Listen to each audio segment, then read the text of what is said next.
अस्सलाम वालेकुम and welcome to जोर का जोर, समा टीवी की special transmission Pakistan super league season 8 के लिए। और इस स्पेशल ट्रांसमिशन में बहुत ही मजेदार और स्पेशल डिस्कशंस यहाँ पे होती हैं, जोरदार एनालिसिस आपको देखने को मिलता है। और कल जो मैच हुआ जहां जोरदार परफॉर्मेंस लाहौर कलंदर किया, इन्हें कोयटा ग्लैडिएटर क्या कर रहा है उसको हम जरूर डाइसेक्ट करने की कोशिश करेंगे। साथ ही साथ आज होगा मुकाबला मुल्तान सुल्तान्स का मुकाबला कराची किंग्स से। किस तरह कराची किंग्स रीगैदर करेगी दी स्ट्रॉन्ग मुल्तान सुल्तान के सामने, बिकॉज इस वक्त इस टूर्नामेंट की सबसे तगड़ी टीम जो है वो मुल्तान सुल्तान लग रही। सो बात होगी इन दोनों मैचेस के हवाले से। मैं हूं सवेरा पाशा और मेरे साथ मौजूद हैं अदील अजहर। अस्सलाम वालेकुम एंड गुड इवनिंग आप सबको। एंड यस, लाहौर कलंदर्स एक हिकअप के बाद बड़ा जोरदार उन्होंने कमबैक कर लिया है इस टूर्नामेंट में। और कल तो वो ऐसा लग रहा था जैसे जैसे मुकम्मल टीम है कोई, और हर लिहाज से एवरी, और कहते ना all guns blazing and stuff. लेकिन कोयटा के हवाले से मैं बहुत परेशान हूँ सवेरा, मैं बहुत परेशान हूँ Quetta. Something is wrong with this team, I am telling you seriously wrong. आज जरा जैसे बात हुई थी अच्छी तरह डाइसेक्ट करेंगे इस चीज को और हमारे तज्जियात भी होंगे। And of course as Sawera said, आज याद रहे जी मुल्तान में होना है गेम, और मुल्तान में आज आखिरी गेम होना है। और आखिरी गेम होने का मतलब ये है कि वहां का जो यूजुअल टाइम है मैच स्टार्ट होने का, that is 6 PM, that means 5:30 पे टॉस, दैट मीन्स हम शुरू में ही थोड़ा वॉच अलॉन्ग कर रहे होंगे और जो सिलसिला होता है। और उसका ये भी मतलब है कि आज हम प्रेडिक्शंस भी प्रोग्राम में शुरू से ले लेंगे। तो चलें जी, हमारे लाहौर के पैनल को हम करते हैं इन।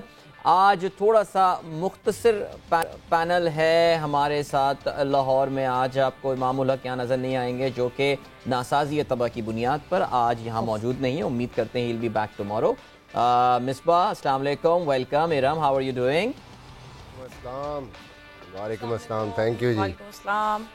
हाँ जी, तो आज जो है जिस तरह अदील ने बताया कि आज टॉस 5:30 बजे हो जाएगा, विच मीन्स कि हम जो है पहले ही शुरू में ही ये बात कर लेंगे क्या हेड टू हेड है टीम्स का, क्या इस वक्त पॉइंट्स टेबल का जो है वो कहाँ है टीम, कौन सी जगह पे है पॉइंट्स टेबल पे। एंड ऑब्वियसली फिर आप लोगों की प्रेडिक्शंस बहुत जरूरी हैं, क्योंकि इमाम इस वक्त यहाँ मौजूद नहीं है, मगर इमाम ने सबसे पहला काम ही ये किया कि मुझे अपनी प्रेडिक्शन भेज दी है उन्होंने। तो प्रेडिक्शन उनकी हमारे पास आ गई है, यानी बड़ा सीरियसली, बहुत सीरियसली इन प्रेडिक्शंस को लिया जा रहा है। और बहुत मजे का एक ये जो मुकाबला, वैसे मिसबा आप इस लीग के प्रेशर को एंजॉय कर रहे हैं, जो बाहर हो रही है वो नहीं, जो यहाँ हो रही है जोर का जोर।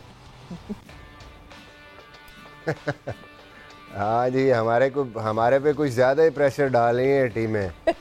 मतलब है कि एक दिन बेड की सही साइड से उतरते हैं, अगले दिन बेड की दूसरी साइड से उतर जाते हैं। तो हमारे लिए तो ज़्यादा प्रॉब्लम हुआ होगा। अगर मैं वहाँ पे होता तो फिर ज़्यादा आराम से बता सकता कि आज ये क्या करने वाले हैं। नहीं सीरियसली, बिल्कुल आप वहाँ यहाँ पे होते, आप यहाँ आ जाएं बिल्कुल, मगर टीम के साथ जहाँ होते वहाँ पता चलता। मगर ऑनेस्टली स्पीकिंग बिल्कुल सही बात है, पता ही नहीं चलता कि आज जो है वो ड्रेसिंग रूम से कौन सी टीम निकलने वाली है, वो क्या करने वाली है और क्या नहीं करने वाली है। शायद एक जिस पे आप सॉलिडली कर सकते, मैं नहीं हिंट नहीं कोई भी दूंगी कि आज क्योंकि उस टीम का मैच है उसके लिए आप सॉलिडली कहीं ना कहीं कुछ सोच सकते हैं, वरना बाकी तो सब आपको शॉक ही दे रहे हैं। But talking about today's match, आज मुकाबला है Multan Sultan versus Karachi Kings. Head to head पे नजर डाल लेंगे, फिर हम पॉइंट्स टेबल, हम हेड टू हेड पे नजर डालते हैं और फिर पॉइंट्स टेबल पे नजर डालते हैं। तो जी, Multan Sultan which is the host team, they are taking. अच्छा, अभी हम पहले पॉइंट्स टेबल पर नजर डाल रहे हैं। तो जी, ये पॉइंट्स टेबल आपके सामने, और मुल्तान सुल्तान का हमने ऑफ कोर्स जिक्र किया। Multan Sultan right now is on top of the table, उनके ज़ाहिर 6 पॉइंट्स हैं। अच्छा, कराची और मुल्तान आज ये पहली टीम बन जाएंगी जो कि अपने फर्स्ट लेग ऑफ मैचेस, यानी अपने पहले 5 मैचेस जो हैं वो कंप्लीट कर लेंगी, और अब फिर बाकी मैचेस के लिए अब कंट्री जारी होंगी। सो Multan Sultan not just has 6 points, बल्कि उनका जो नेट रन रेट है वो भी बहुत जबरदस्त है। नंबर 2 पे कल छलांग मार के लाहौर कलंदर्स आ गया है, और उन्होंने पेशावर ज़ल्मी को जो है वो नंबर 3 पर डाल दिया है। नेट रन रेट में बेहतरी की बुनियाद पर वो नंबर 2 और 3 में ये डिफरेंशिएशन है। Karachi Kings today has the opportunity, आज का मैच वो जीत कर मुल्तान सुल्तान को हराकर नंबर 2 पर आ सकते हैं। इस्लामाबाद यूनाइटेड अभी इसलिए नीचे नजर आ रही है because simply they have played only 2 games. Islamabad United के जितने मैचेस हैं, और अब आप देख सकते हैं या नोट कर सकते हैं, on the latter half of the tournament काफी कॉन्सेंट्रेटेड है जब ये tournament of course Islamabad move हो रहा होगा। And Quetta gladiators, as we said earlier, I think their performance needs serious dissection, serious मसला है कोई। चले जी, तो ये हो गई बात पॉइंट्स टेबल की। अब ऐसा करते हैं जी, हेड टू हेड कर लेते हैं, मुल्तान सुल्तान वर्सेस कराची किंग्स। ये दोनों टीमें एक दूसरे के आमने सामने 9 दफा आई हैं and surprise surprise Karachi has one more games. 5 matches जो है वो जीतने में कामयाब हुआ है कराची अगेंस्ट मुल्तान सुल्तान। तो ये सिर्फ 2 टीमें हैं बाय द वे पीएसएल में जिसके खिलाफ कराची किंग्स, ये तो खैर मार्जिनली, लाहौर कलंदर से खिलाफ तो कराची का बहुत अच्छा रिकॉर्ड है, बट मुल्तान के खिलाफ भी मार्जिनली बेहतर रिकॉर्ड है, जस्ट 4-5 यानी 5 गेम्स टू 4। आज मुल्तान सुल्तान इसको बराबर कर सकता है। यानी अदील इसे देख के आप कह सकते हैं वक्त बदलता है आसमां कैसे कैसे, और इस वक्त जो है जो रिलायबिलिटी फैक्टर है वो जाहिर सी बात है ज्यादा मुल्तान की तरफ है, मगर हमारे एक्सपर्ट्स क्या प्रेडिक्शन करेंगे वो सोलली उनके ऊपर डिपेंड करता है। मैं बिल्कुल उनके डिसीजन को इन्फ्लुएंस नहीं करना चाहती, इसलिए मैं कोई और किसी भी टीम की तारीफ नहीं करूंगी। We will directly go towards the prediction, so it's time for prediction.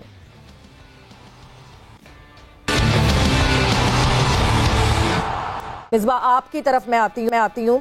Which is your team for today? Quetta gladiators versus Lahore Qalandars. Hopefully कि लाहौर अब आज तगड़ा आएगी पिछले मैच के बाद, तो लाहौर को हम सपोर्ट करते हैं ऑब्वियसली आज के मैच के लिए। इरम, आप लाहौर से हैं तो आप लाहौर ही चुनेंगे? बिल्कुल जी। मैं भी लाहौर के साथ ही जाऊंगी। इमाम जी, मैं भी लाहौर के साथ जाऊंगा। तो इंजी भाई मैं आपकी तरफ आती हूँ, लाहौर कलंदर्स या कोयटा ग्लैडिएटर? नहीं, आज लाहौर की टीम है ना बहुत मजबूत नजर आ रही है। तो ये तो फिर काफी एक यकतरफा किस्म का था मेरे ख्याल से लोगों की प्रेडिक्शंस, और येस्टरडे कल काफी पॉइंट्स बटे हैं, ऐसा लग रहा है सबके पॉइंट बटे हैं, लेकिन जैकपॉट लगा है कल से। या but I really don't think, honestly speaking, yes PSL में डेफिनेटली होते हैं सरप्राइजेस, लेकिन कल की I think I would say the call was an easier one. और माशाल्लाह जी कल क्योंकि सब ने पॉइंट शेयर किए हैं तो 8 और 8 points Iram and of course Misbah जो हैं वो इस वक्त 8 पॉइंट्स लेकर दोनों नंबर 2 पे हैं, और नंबर 3 पोजीशन जो है वो लाला और इमाम के पास है। तो फिर अब बढ़ा जाए जी आज की प्रेडिक्शंस के हवाले से, और उसी के साथ साथ अपने प्रोग्राम में हम खुशामदीद कहते हैं। एक दिन के ब्रेक के बाद हमारे अपने आप सबके लाला शाहिद खान आफरीदी आज हमारे साथ वीडियो लिंक के थ्रू मौजूद है। अस्सलाम वालेकुम लाला। वाह माशाल्लाह, अस्सलाम वालेकुम सबको। Check out the background guys, check out the background, जबरदस्त। Lala is having a good time sir, कैसे हैं आप? अल्हम्दुलिल्लाह, आप लोग खैरियत से? सब ठीक ठाक अल्हम्दुलिल्लाह। प्रेडिक्शंस कर लें फिर फौरन? बिल्कुल। सो लाला हम फौरन प्रेडिक्शंस की तरफ बढ़ रहे हैं, और मिसबा आपसे मैं शुरू करूंगी। आज मुल्तान सुल्तान और कराची किंग्स का होना है मुकाबला। विच is your team for today? शुरू करेंगी मेरे से क्यों शुरू करेंगी? पहले इमाम की बताएं ना। इमाम की बताएं पहले। ओह वो तो बड़ी जरूरी है। इमाम is going with the definite choice, क्योंकि जो उनके अब्बू ने पहले कहा था वो इस दफा उन्होंने खुद ही चूज कर लिया। सो Multan Sultan is imams choice tonight. तो आज के मैच के लिए वो मुझे कहीं ऐसा लग रहा है मिसबा ने कहीं इमाम को प्रेडिक्शन में अपना इमाम तो नहीं मान लिया है। नहीं, मुझे लग रहा है, यकीन करें कि आज की प्रेडिक्शन मुझे वाकई मुश्किल लग रही है। ओह अच्छा। क्योंकि दिमाग तो यही कह रहा है कि मुल्तान सुल्तान, लेकिन क्यों मुझे लग रहा है कि कराची शुरू से अच्छा खेल रही है और अब उनका कॉम्बिनेशन भी सेट हो गया, तो मुझे बड़ा मुश्किल लग रहा है मुल्तान कहते हुए। और जब आपने हेड टू हेड का रिकॉर्ड भी बताया तो वो भी बड़ा इस किस्म का है कि ये वही फीलिंग आ रही है लाहौर और कराची वाले मैच की। कोई नहीं मिसबा, टेक अ डिप। चलें फिर भी मुल्तान को सपोर्ट होम। मिसबा अपने आप को हर तरफ से कवर करने की कोशिश करता है। इनका डिप्लोमेसी में बड़ा अच्छा मुस्तकबिल। मैच में कवर नहीं किया जी, मैंने किसी मैच में कवर नहीं किया, लेकिन आज मैं वाकई हकीकत बता रहा हूँ आपको। जो इस टाइम हालत है ना दोनों टीमों को देखते हुए, वो वाकई चॉइस बड़ी मुश्किल है। Very good. तो फिर आप क्या? मुल्तान तो आप मिसबा का ना लो फिर आज। मुल्तान आप कह रहे हैं, ये सोच लें कि इमाम ने भी मुल्तान कहा है, और बड़ा वो हो जाता है जब भी इमाम चूज करे। इमाम आ गया फॉर्म में, इमाम की फॉर्म वापस आ गई। फॉर्म आ गई, लाला की भी आ गई है फॉर्म। Iram your team? मैं भी आज मुल्तान सुल्तान के साथ ही जाऊंगी। मुझे लगता है कि टीम स्ट्रॉन्ग तो है, लेकिन मुझे कैप्टनसी पे बहुत ज़्यादा, मैं रिजवान की कप्तानी पे बहुत ज़्यादा मुझे है कि वो बहुत अच्छी कप्तानी कर रहे हैं। वो बिहाइंड द विकेट्स कह लें कि वो उन कप्तानी अच्छी कर रहे हैं, विकेट कीपिंग अच्छी कर रहे हैं और बैटिंग अच्छी कर रहे हैं। टीम को फुल एक जल किया और लेके चल रहे हैं। तो मुल्तान सुल्तान। इमाद अच्छे कैप्टन से नहीं कर रहे, गैप कम करने का चांस है। सॉरी इमाद नहीं कर रहे अच्छी कैप्टन से, वो कर रहे हैं, लेकिन देखिए कप्तान कोई तभी स्ट्रांग होता है कि जब उसके प्लेयर्स जो हैं वो आगे से उसको रिस्पॉन्स करें। अभी एक मैच में कह लें थोड़ा सा बेहतरी उनकी बॉलिंग में आई है, लेकिन मुझे स्टिल लगता है कि कराची को भी थोड़ी सी और मेहनत करने की जरूरत है। ओके लाला से आ गई है, वापस टिकट लेने गई थी। लाला आज मौका मिल गया गैप कम करने का। सही बात। मैं इमाम के अब्बू के साथ जाऊंगा, मुल्तान सुल्तान। मुल्तान सुल्तान यानी आज क्लीन स्वीप हो गया, यानी मुल्तान कराची सुल्तान। बोला है। नहीं नहीं कराची बोला है। नहीं, वापस आओ, मैं नहीं नहीं नहीं सुन रहा। नहीं मुल्तान आज जो है हमारे सारे पैनलिस्ट ने मुल्तान चूज की है। Right. So yes it is Multan Sultan versus Karachi Kings. है। देखना ये कि सब एक साथ, वो कहते हैं ना हम भी डूबे हैं सनम तुम्हें भी ले डूबेंगे, तो सब एक साथ डूबते हैं या सब एक साथ तैरते हैं। बिल्कुल ऐसे ही है जी। चलें जी, तो ये हो गई है बात जरा हमारी प्रेडिक्शंस के हवाले से। We are done for the prediction for today. Remember Multan में ये मैच हो रहा है, अर्ली स्टार्ट होने वाला है। जरा अभी हमें एक प्लेयर भी ज्वाइन कर रहे होंगे, और आज Yes. मैं ये कहूंगा कि आउट ऑफ नोवेयर जिस खिलाड़ी ने पीएसएल में इस वक्त एक अपना इम्पैक्ट क्रिएट किया है, एक और प्रोडक्ट कलंदर्स की कहना चाहिए। दो बड़ी knew about him before PSL and now he is among the top runs getters in this tournament. Tahir Baig हमें थोड़ी देर में ज्वाइन कर ले होंगे, and Sawera I am very excited to उनकी स्टोरी सुनने के लिए कि वो क्या बताते हैं। तो जैसे ही वो ज्वाइन करेंगे हम जाहिर है उनसे बात भी करेंगे, और हमारे जो लेजेंड्स बैठे हुए हैं उनसे भी उनकी बात करवाएंगे हम। लेकिन गुफ्तगू का आगाज करते हैं लाला जरा कल के मैच के हवाले जल्दी से। मुझे नहीं पता मसरूफियात में कल मैच देखने में कामयाब हुए या नहीं, लेकिन लाला कोयटा ग्लैडिएटर्स, आई थिंक हम ऑलरेडी काफी तफसील से उनके हवाले से बात करते हैं। एक और मैच जहां पे कोई स्ट्रैटेजी हमें समझ में नहीं आई, बैटिंग ऑर्डर तब्दील होता है, सरफराज कभी 1 डाउन आके खेलते हैं, तो कल नंबर 8 पे बैटिंग करने आ रहे हैं। आई थिंक ये जो टीम है कोयटा ग्लैडिएटर, सरफराज का तो कहना है कि जी हसारंगा के ना आने की वजह से हमारा जो पूरा का पूरा कॉम्बिनेशन था वो खराब हो गया, लेकिन लाला मसला कुछ और है। यानी ये तो रीसेट की जरूरत है इस टीम को, कोयटा ग्लैडिएटर्स को। कल की परफॉर्मेंस एक और मायूस कुन परफॉर्मेंस उनकी। कल क्योंकि ट्रैवल था मेरा, तो ऐसे मैच बहुत ज्यादा नहीं देख पाया, लेकिन ये था कि देखें आप जब होमवर्क करते हैं ना, होमवर्क करके फिर एंड देन आप चीजें जो है ना वो चेंज करने में ना आपका सारा कॉम्बिनेशन खराब हो जाता है। जिस तरह हम शुरू से कराची की बात कर रहे थे कि पहले मैच के बाद उसने 3-4 चेंजेस कर लिए हैं। आप एक 3 मैचों का एटलीस्ट 3 मैचों तक चीजों को चलने दें, 4 मैचों तक चीजों को चलने दें, अंदर फिर आप चेंजेस करो। इसका मतलब है कि आपने होमवर्क ही नहीं किया अपना, जो आप टूर्नामेंट के बीच में चीजों को इतना ज्यादा चेंज किए जा रहे हैं, तो चलने दो एक चीज को। तो मेरे ख्याल में आई थिंक जो एक मुल्तान और उसकी बात थी, लाहौर की बात थी, जिस तरीके से वो खेले, जो स्पेल था, शाहीन का स्पेल था, जो उनकी बैटिंग थी मेरे ख्याल में बहुत, और राशिद खान के आने से उनकी जो बॉलिंग के अंदर एक हल्की सी एक चीज नजर आ रही थी कि शाहीन और रऊफ के बाद कौन है ऐसे। तो मेरे ख्याल में वो जो स्पिनिंग का जो डिपार्टमेंट था वो बड़ी जबरदस्त तरीके से संभाला। अब मेरे ख्याल में जो बॉलिंग स्ट्रेंथ, इतनी अच्छी बॉलिंग किसी भी टीम की नहीं है जो इस वक्त लाहौर की है। बिल्कुल, लाहौर की बॉलिंग हम पहले ही बड़ा स्ट्रॉन्ग है, स्पेशली डेथ में जिस तरह हम लाहौर की बॉलिंग की बात कर रहे थे। कल 2 के हारिस रऊफ की हम बिल्कुल परफॉर्मेंस पे बात करेंगे, थोड़ा सा ऑफ कलर दिखना शुरू हो गया Haris, but before that Misbah Quetta Gladiators, ऐसा लगता है कि एक वो मैच जो कि वो कराची के अगेंस्ट जीते थे वो भी मार्टिन गप्टिल की एक इंडिविजुअल ब्रिलियंस थी जिसकी वजह से जीते थे, वरना अदर देन दैट एक चीज जो कि कल बहुत ज्यादा मिसिंग दिखी, मैं स्टेडियम में उस वक्त मौजूद थी, हंगर नहीं दिख रहा सरफराज में। जो हंगर था ना वो एकदम से सरफराज वही फिर से करने लगे हैं जो शायद वो टीम पाकिस्तान में करते, खुद को डिमोट पे डिमोट किए जा रहे हैं। उसके हवाले से क्या कहें? देखिए ये तो खैर इतना बड़ा कोई इशू नहीं था कल के मैच में, क्योंकि ओवरऑल जिस तरह का टारगेट था उसकी वजह से batting order later on change करना पड़ा उनको। मसला वही है जो लाला ने पहले बात की है कि ये लैक ऑफ होम वर्क है। आपने जो रिसोर्सेज पिक किए वो आपने सोच के नहीं पिक किए। अब बात यह है कि आप कोई नई चीज़ इन्वेंट करने की कोशिश कर रहे हैं हर मैच में। आपको पहले से आपने नहीं देखा कि यार अगर मैंने घर बनाना है तो इसके लिए क्या चीज़ें चाहिए मुझे, उसके लिए मुझे ईंटें चाहिए, मुझे सीमेंट चाहिए, मुझे सरिया चाहिए, क्या चीज़ें चाहिए जो ज़रूरी लगेंगी। आपने बस चीज़ें ले ली, आपने रिसोर्सेज ले लिए और अब आप कम्बिनेशन बनाने की कोशिश कर रहे हैं। जब टीम बनाते हैं तो आप सोचते हैं कि मेरा ओपनर कौन होगा, नंबर 3 कौन होगा, नंबर 4 कौन होगा, बीच में नंबर 5 कौन खेलेगा, फिनिशर कौन होगा। ये नहीं होता कि आप प्लेयर अच्छा प्लेयर है पकड़, आप 11 सुपरस्टार भी अगर पकड़ लेंगे और पता चले वो स्पेशलाइज नहीं होंगे डिफरेंट जगहों पे, टॉप क्लास 5 बॉलर आप पकड़ लेंगे, वो सारे नए बॉल के बॉलर होंगे, still you are on the losing side. 6 batsman आप वर्ल्ड क्लास पकड़ लेंगे, लेकिन अगर 6 के 6 ओपनर होंगे या 6 के 6 मिडिल ऑर्डर होंगे तो आप still you will not just be a good team, आप फिर भी लूजिंग साइड पे होंगे। तो ओवरऑल जब टीम बनती है तो आप जो डिफरेंट उसके रिसोर्सेज लेते हैं उसको बैलेंस करते हैं कि स्पेशलाइज्ड हों, वो अपनी अपनी जगह पे मैच विनर हों, वो रोल्स वो जाके प्ले कर सकें। यही मेरे ख्याल में इस टाइम क्वेटा को मसला आ रहा है।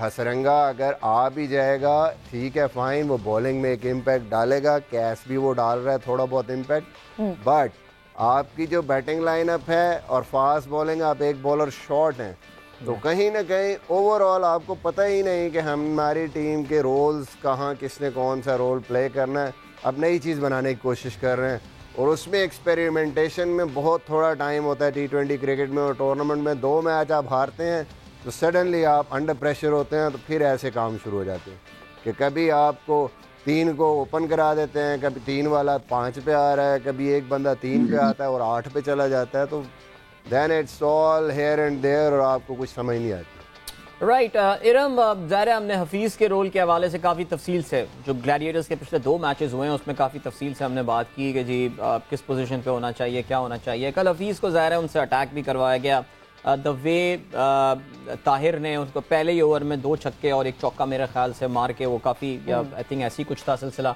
14 रन मेरे ख्याल से 1 ओवर में दिए थे और उसके बाद फिर हफीज़ दोबारा बॉलिंग कराने भी नहीं आए। कल बैटिंग में भी हफीज़ को ऑफ कोर्स मौका दिया गया, लेकिन डू यू थिंक के इस वजह से कि शायद हफीज़ को मौके कम मिल रहे थे, या फिर आई थिंक क्वेटा की इस वक्त एक एनवायरनमेंट में एक नेगेटिव वाली फील चल रही है जिसकी वजह से even Hafeez is not able to perform, बड़े ऑफ कलर नजर आए कल वो। जी बिल्कुल, सबसे पहले तो मुझे जो एक चीज़ लगती है कि अगर आपने वर्ल्ड क्लास बैटर लिए हैं, 2 ओपनर्स आपने लिए हैं, मेरा कल जो मेन कंसर्न था कि अगर आपके पास रॉय और आपके पास गप्टिल हैं तो आप उन्हीं से ही जाएं।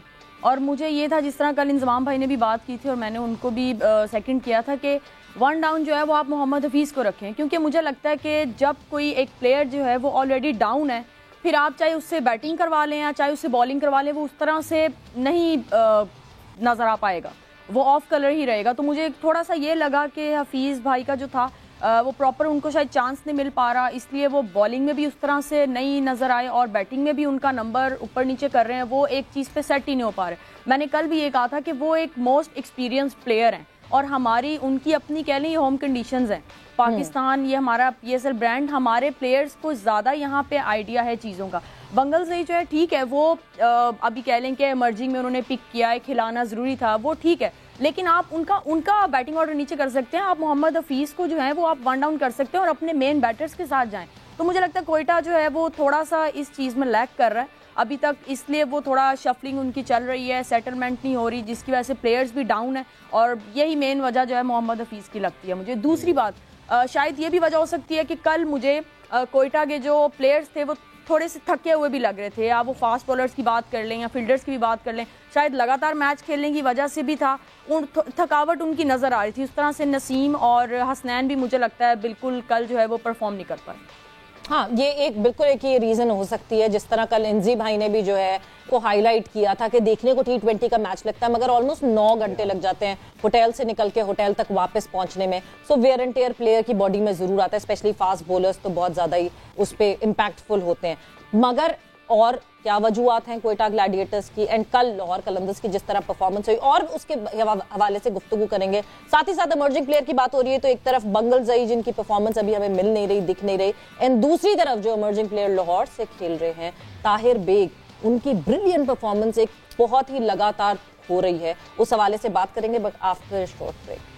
अस्सलाम वालेकुम एंड वेलकम टू जोर का जोड़। और ब्रेक पे जाने से पहले हम डिस्कस कर रहे थे लाहौर कलंदर्स वर्सेस क्वेटा ग्लैडिएटर और क्या गलत हुआ क्वेटा ग्लैडिएटर के साथ, उसके हवाले से बात हो रही थी। मगर इस वक्त मुल्तान में टॉस हो चुका है, दोनों कैप्टन टॉस पे मौजूद थे एंड टॉस के वक्त कराची किंग्स वर्सेस मुल्तान सुल्तान। जब टॉस हुआ तो कराची किंग्स ने टॉस जीता और पहले बॉलिंग का फैसला किया है, जो लगातार सारी टीम्स कर रही हैं। क्या आज कराची किंग्स मुल्तान सुल्तान को उनके होम ग्राउंड में हरा सकेगा, जो चीज लाहौर कलंदर्स कर चुका था? सो अब क्या कराची किंग्स कर सकेगा? ये सबसे बड़ा सवाल है, क्योंकि हमारे सारे पैनलिस्ट ने इस वक्त जो है वो मुल्तान सुल्तान को चुना हुआ है। सो यस अदील, देखते हैं कि किस तरह का मुकाबला होता है।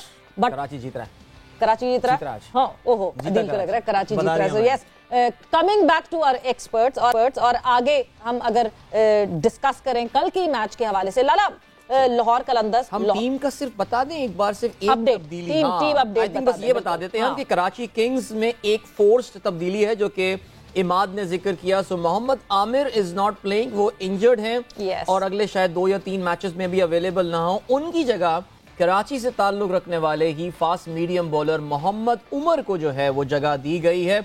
और उमर 23 साल इनकी उम्र है। इससे पहले भी PSL का वो मुख्तसर तजुर्बा रखते हैं, 14 फर्स्ट क्लास गेम्स भी खेल सकते हैं। I won't really call it a like to like substitution, लेकिन बहरहाल मोहम्मद आमिर फिलहाल इस वक्त अवेलेबल नहीं है।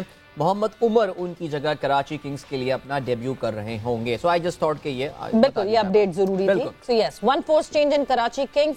And moving further, coming back to the last match जो कि लाहौर कलंदर्स और कोयटा ग्लैडिएटर को हुआ, एक चीज जो बहुत इंप्रेसिव थी कल और जो एक्चुअली जिसे कहते हैं ना टो क्रशिंग बॉलिंग, जिस तरह शाहीन शाह अफरीदी की, बड़ी खुशी हुई ये देखकर कि टीम पाकिस्तान के लिए बहुत अच्छा होता है जब शाहीन अपने उस रिदम पे वापस आ जाते हैं। लाला, कल शाहीन की बॉलिंग देखकर मजा आ गया।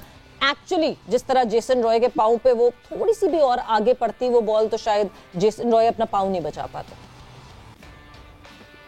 सवेरे देखें, पहले भी मेरी आपसे बात हुई थी शाहीन के हवाले से। लास्ट उसका देखें तो बहुत ज्यादा क्रीज का इस्तेमाल कर रहा था। फिर मैंने भी 2 दफा उससे बात की है कि थोड़ा स्टंप्स के करीब से अगर बॉल करोगे तो बॉल अच्छा अंदर आएगा। जिस एंगल से वो कर रहा था वहां से अंदर लाना बहुत मुश्किल है। तो उसने आके नेट में किया, उसने फील किया है। और अगर आप देखें तो लास्ट मैच में काफी चेंज नजर आया, जो बहुत ज्यादा साइड से कर रहा था, बहुत ही ज्यादा स्टंप्स के क्लोज से कर रहा था, जिसकी वजह से अच्छा स्विंग उसको मिल रहा था।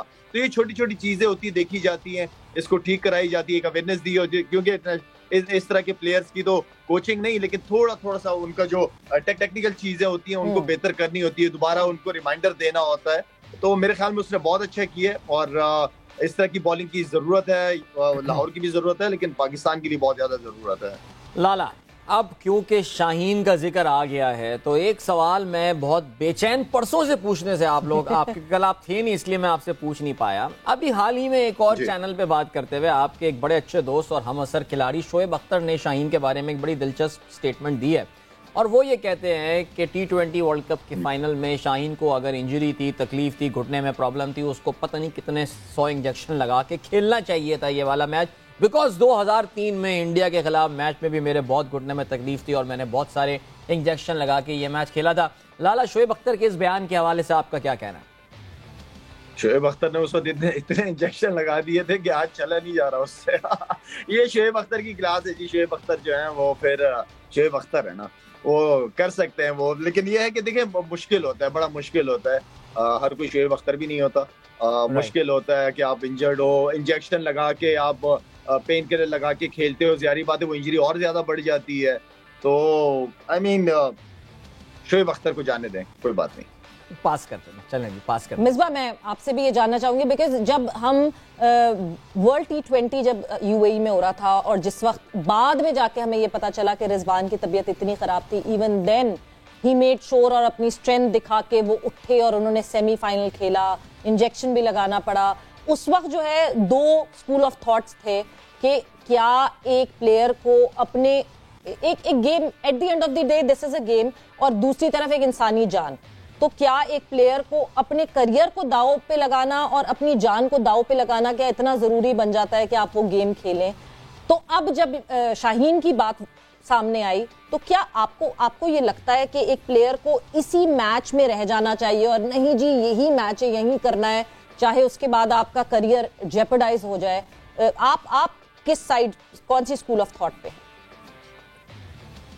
देखिए, सबसे पहले तो ये डिटरमिन करना कि क्या वाकई ये सिचुएशन थी, क्योंकि जहाँ तक मैं शाहीन को जानता हूँ, शाहीन ऐसा प्लेयर है कि वो कभी भी पीछे नहीं हटेगा।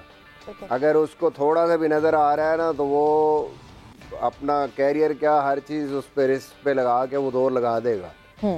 वो पहले तो मैं ये समझता हूँ कि शायद उसकी ऐसी सिचुएशन होगी कि उससे वाकई पेन किलर क्या किसी सूरत में वो बॉल नहीं कर सकता होगा। अगर उसको 10% भी होता ना पॉसिबल तो वो कर जाता, क्योंकि मैंने जितना टाइम उसके साथ गुजारा है वो ऐसा बंदा नहीं है कि जो सिचुएशन से इधर उधर हो जाए।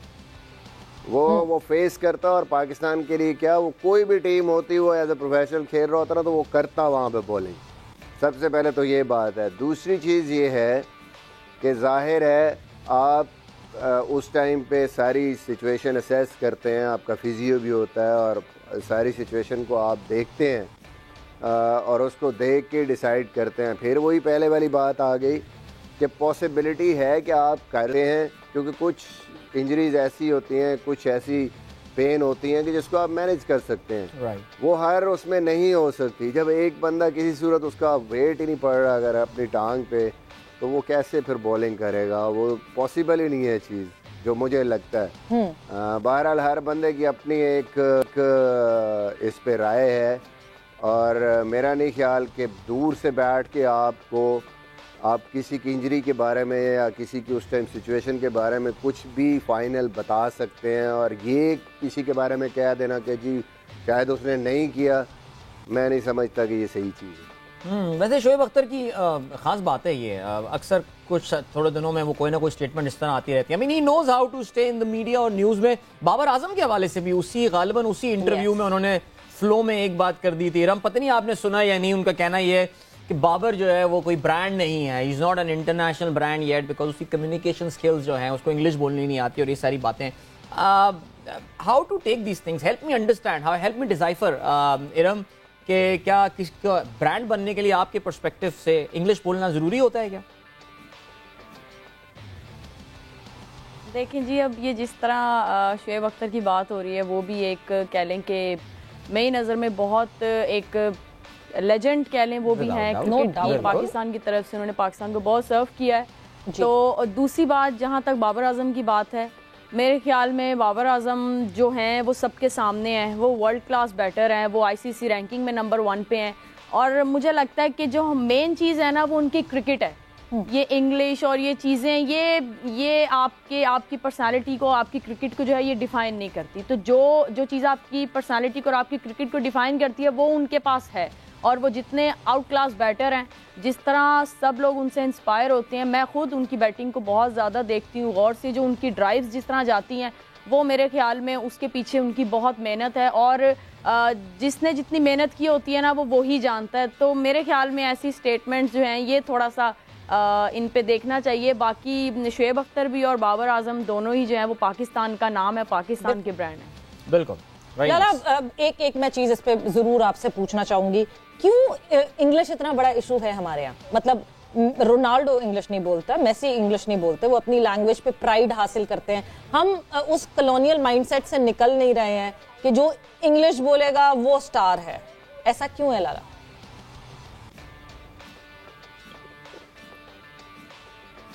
लाला, आपको आवाज आ रही है मेरी? सॉरी, मुझसे कह रहे हैं। देखिए एक बात ये है ना कि जो क्रिकेट की जो इंग्लिश है ना वो कोई इतनी मुश्किल नहीं है, ठीक है ना। आनी चाहिए, अच्छी बात है, होनी चाहिए। जब आप तीनों फॉर्मेट को लीड कर रहे हैं, एज एम्बेसडर आप पाकिस्तान को लीड कर रहे होते हैं, तो इतनी इंग्लिश कोई बहुत ज्यादा कोई ऑक्सफोर्ड नहीं जाना पड़ता उसके लिए। थोड़ी बहुत हमें भी क्रिकेट की इंग्लिश थोड़ी बहुत आती, कोई खास नहीं आती, लेकिन इसका ये मतलब नहीं अगर नहीं आती तो आप किसी भी खाते में नहीं है, ऐसा भी नहीं है। आपको कॉन्फिडेंट जो है वो बहुत इंपॉर्टेंट चीज है। और वो जिस तरह इरम ने बहुत अच्छी बात की है कि वो बैटिंग, उसकी जो बैटिंग है वो वर्ल्ड क्लास है। बाबर आजम जो है वो पाकिस्तान की इज्जत, कहूंगा पाकिस्तान की इज्जत है और पाकिस्तान का बहुत बड़ा नाम है। और मेरे ख्याल में इन चीज़ों पे नहीं सोचना चाहिए, या अगर तबसरा भी होता है तो इस तरह का तबसरा नहीं करना चाहिए जो दुनिया में किसी के स्टेटमेंट की वजह से बात जाए। तो मेरे ख्याल में सपोर्ट करना चाहिए, इन चीज़ों को सामने नहीं लेके आना चाहिए। बिल्कुल, मेरे ख्याल से हमने काफी डिटेल पे बात कर लिया था। बिल्कुल, अपने एक्सपर्ट पैनल से जरूर ये, क्योंकि हमें थोड़ी सी तशनगी सी हो रही थी, थोड़ी सी बेचैनी सी हो रही थी कि ये स्टेटमेंट्स जो ज़ाहिर आ रही हैं और ये ज़ाहिर आती रहेंगी और भी सिलसिला चलता रहेगा। 12 मिसबा, आपसे जब भी हमने कोयटा ग्लैडिएटर्स पे, मैं जरा कल के मैच में कुछ उसको बस रैप अप करते हैं डिस्कशन को। ज़ाहिर है हफीज का एक सर्टन रोल था और आई एम सॉरी, अभी हम इस पे आके बात करेंगे बिकॉज मैं सवाल करने वाला था, मुझे बोला गया है कि हमें ब्रेक की जाने पड़ना है। We are moving towards a break right now और ब्रेक से वापस आके अपने इस डिस्कशन को कंटिन्यू करेंगे। Don't go anywhere and keep watching जोर का जोड़। Yes, welcome back. एक बार फिर से आपको खुशामदीद कहते हैं। जोर का जोड़, अदील और सवेरा आपके साथ हैं। और ब्रेक में जाने से पहले मैं मिसबा से एक सवाल पूछ रहा था और तो जल्दी से सवाल पूछ लेते हैं उनसे बिकॉज हमें फिर दोबारा एक ब्रेक में जाना है थोड़ी सी देर में हफीज के हवाले से। और हफीज को ज़ाहिर मिसबा हम काफ़ी बात कर चुके हैं, लेट ड्राफ्ट किया, सब कुछ किया, कुछ कन्फ्यूजन नजर आ रहा था, पहला ओवर फिकवाया, रन्स चले गए, बैटिंग में भी कोई खास कारकर्दगी नहीं। तो क्या आपका, इरम को तो हम सुन चुके हैं, आपका क्या असेसमेंट है हफीज के हवाले से?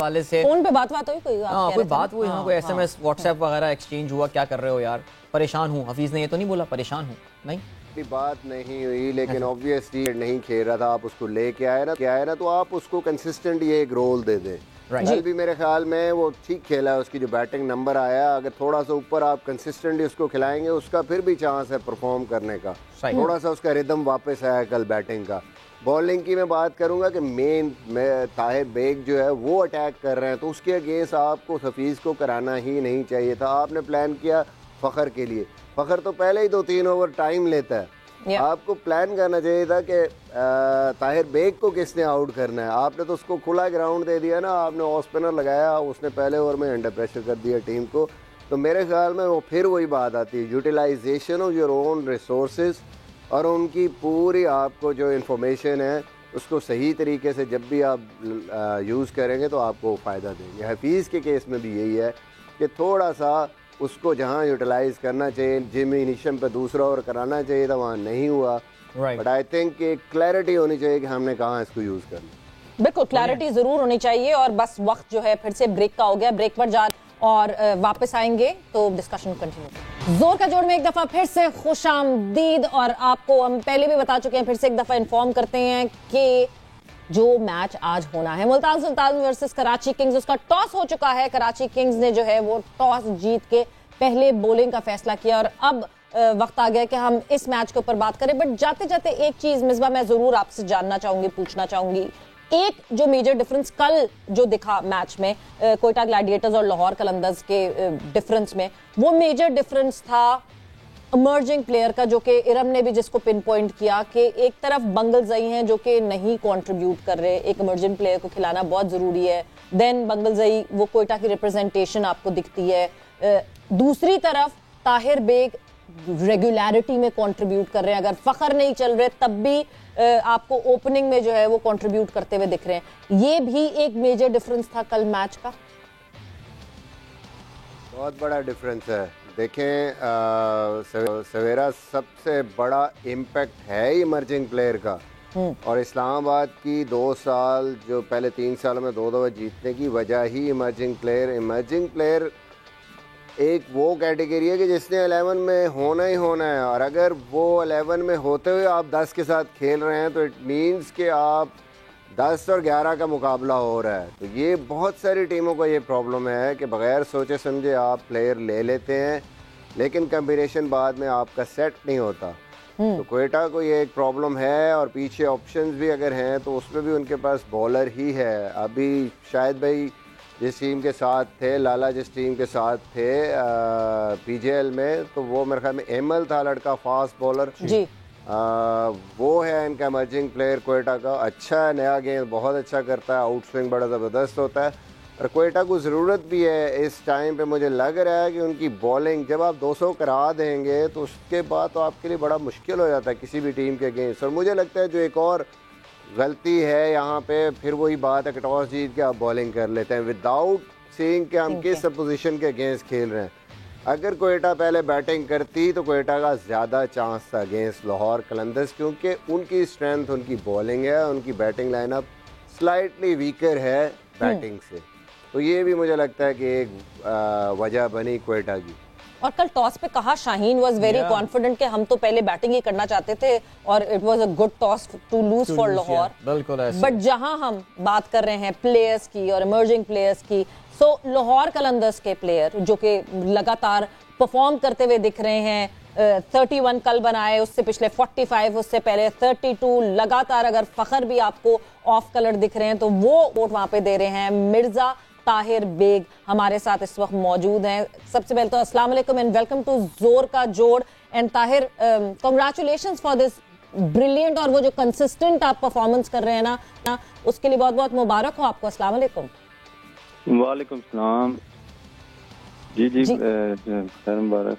अच्छा ताहिर, जाहिर है आपका पहला तारुफ है, ये पहली बार आप PSL खेल रहे हैं और लोग भी आपके बारे में जानना चाहते हैं। कुछ ज़रा आपका जो सफ़र रहा ये क्रिकेट का, कलंदर्स के साथ आपकी अटैचमेंट, फिर नमीबिया आप गए, उसके बाद अब यहाँ पर खेल रहे हैं। कुछ अपना क्रिकेट कहाँ से शुरू की, किससे मुतासर है, कुछ अपनी ज़रा कहानी हमें सुनाएं ताहिर।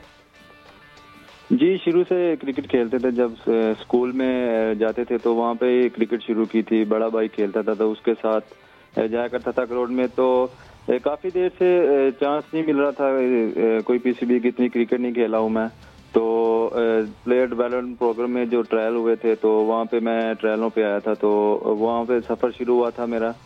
तो वहाँ पे 6-7 महीने रहा हूँ उनके साथ। नमीबिया का टूर भी था तो काफ़ी चीज़ें सीखी हैं वहाँ पे। तो जो मेहनत वहाँ पे की थी उसका जो है वो अभी कोशिश कर रहे हैं जो चीज़ें सीखी थी उसको यहाँ पे डिलीवर करें। तो काफ़ी अच्छा लग रहा है यहाँ पे माशाल्लाह। सो ताहिर, हमारे साथ जो है इस वक्त शाहिद खान आफरीदी मौजूद है, मिसबाह हक मौजूद हैं, इरम जावेद मौजूद हैं। लाला, आप अगर ताहिर से कोई बात करना चाहें तो। जी ताहिर, अस्सलाम वालेकुम। उम्मीद है आप खैरियत से होंगे। शाहीन आपका जिक्र मुझसे 2-3 दफ़ा जिक्र किया है और कहा है कि बड़ा टैलेंटेड प्लेयर है, ये है वो है। तो बहुत बहुत मुबारक हो, बहुत अच्छे लग रहे हैं आप खेलते हुए, क्योंकि आप ओपन करते हैं और सिर्फ जेन्युइन बैट्समैन है, एज अ ओपनर आप खेल रहे हैं, टीम को लेके चल रहे हैं। आपके पास 20 ओवर भी है। कोशिश करें कि थोड़ी सी अपनी इनिंग को लंबा करें। आप बहुत अच्छा खेलते हैं, शॉट्स आपके पास बहुत अच्छे शॉट्स हैं। अपने इनिंग्स को लंबा करें, एक अच्छा मौका आपको मिला हुआ है और हम उम्मीद करते हैं इंशाल्लाह कि आने वाले मैचों में आप हमें अच्छी बड़ी इनिंगें भी दिखाएंगे साथ में। जी शाहिद भाई, इंशाल्लाह जरूर वही गलती से सीख रहा हूँ और इंशाल्लाह जो आगे मैचेस है इसको दोबारा ना दोहराऊंगा इंशाल्लाह। वेरी गुड, इंशाल्लाह। मिसबाह, आप कुछ कहना चाहें अगर ताहिर से? देखिए, वेरी वेल डन ताहिर।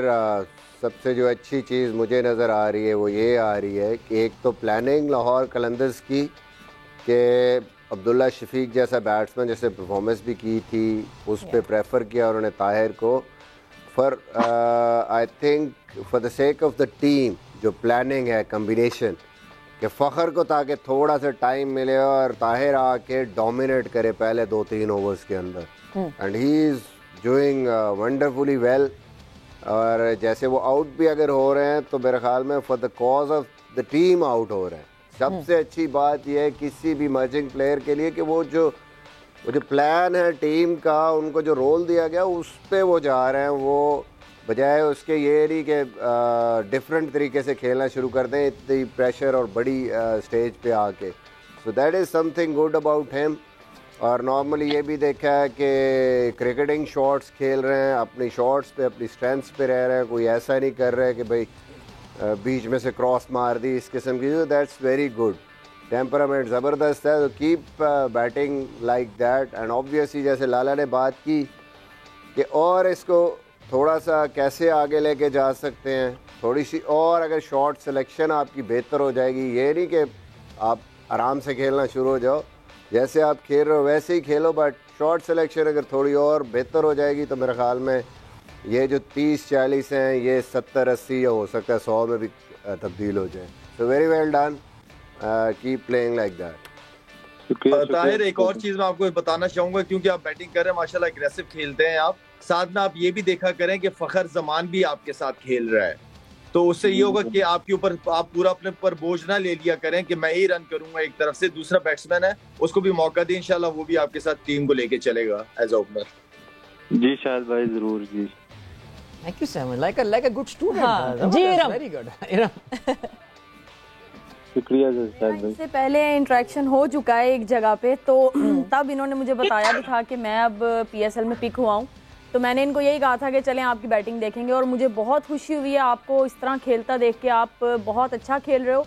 इसी तरह टीम को जो है वो अच्छा स्टार्ट दो, क्योंकि किसी भी टीम को जब अच्छा स्टार्ट मिलता है तो बाकी जितने बैटर्स हैं उनका जो है वो खेलने का स्टाइल ही बिल्कुल फेयरलेस हो जाता है। जैसे आप खेलते चले आ रहे हो, बिल्कुल शाहिद भाई और मिसबा भाई ने बहुत अच्छी बात की है कि इनिंग को लंबा लेके जाओ, जिस तरह टीम के लिए खेलते चले जा रहे हो, लेकिन इसको थोड़ा सा और लंबा ले जाओ और अपने सामने वाले पार्टनर को भी जरूर देखा करो।